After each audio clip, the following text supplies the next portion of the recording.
Right, let's hope we won't have any problems with technology anymore. I was born and bred in Algiers, North Africa. And my upbringing was of a very, very happy upbringing. I had lots of chance to have a fantastic family around me. My parents were really influential into making me who I am. So when we talk in our jargon in sociology about positionality, I am where I am because of my parents and because of that upbringing. The links I had with Algeria were extremely deep and really embedded in me. I can almost feel them in me when I think about them. Algeria was colonized by France for more than 100 years and 130 years.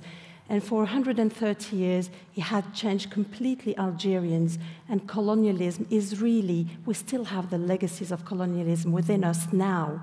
So I was brought up in that duality. So when I walk in the streets of Algiers, I can see in the architecture, I can see that kind of duality of the colonialism, you know, the colonial buildings, and then the Arab Muslim buildings. That's how I've been brought up. I used to go to the university, walk in the streets of Algiers, and feel that within me, always been with me. And I really identify myself with someone who is a little bit of both. That duality was always with me. So when I arrived in the UK, it was very special for me. I was born and bred in Algiers all my life.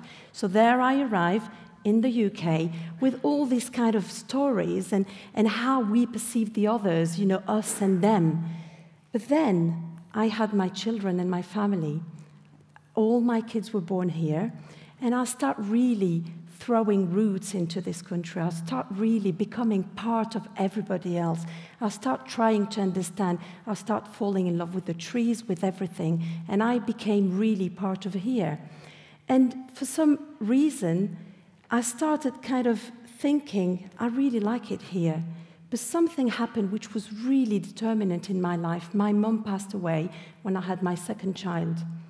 And for some reason, I just thought, I'm going to just unconsciously shut off everything. So I wasn't very much linked with Algeria as much as I was.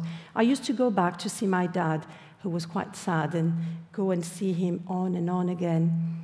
And I was there just having that link with my family, but maybe not so much with my Algeria, with Algiers, this beautiful city. Then in my living room, I'll start thinking about all that.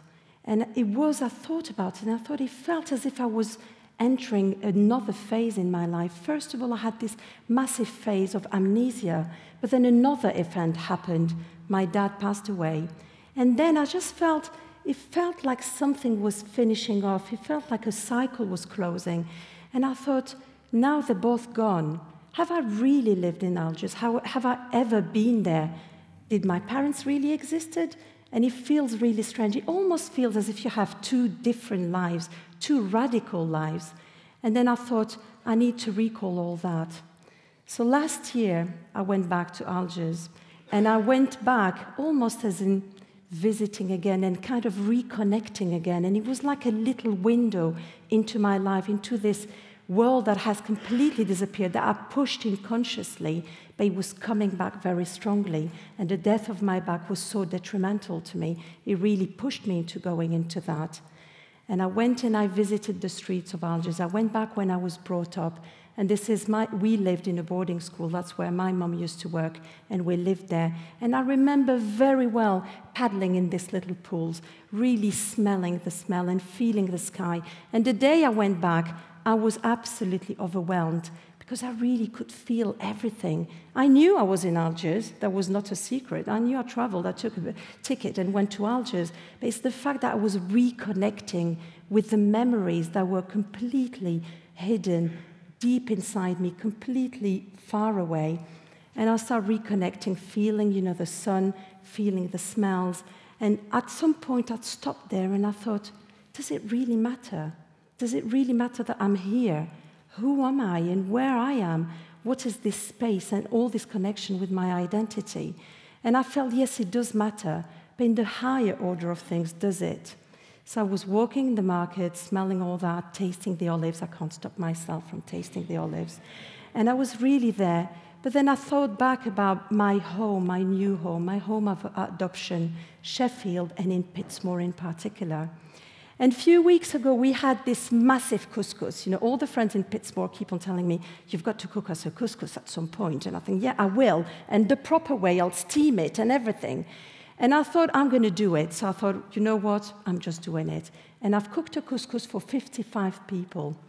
And that was really interesting because I was thinking, oh my God, I'm not going to find the spices. I'm not going to find the couscous. I'm not going to find that. And I went just in the local shops. And guess what? I found everything. And I was walking the streets of Pitsmoor, and I'm thinking, I can smell algae here. I can smell all that. I can smell this connection. But what really brought me together and made me feel part of this community is really the people. It's really the people who are here, who are with us, and really sharing that fantastic meal. That was me.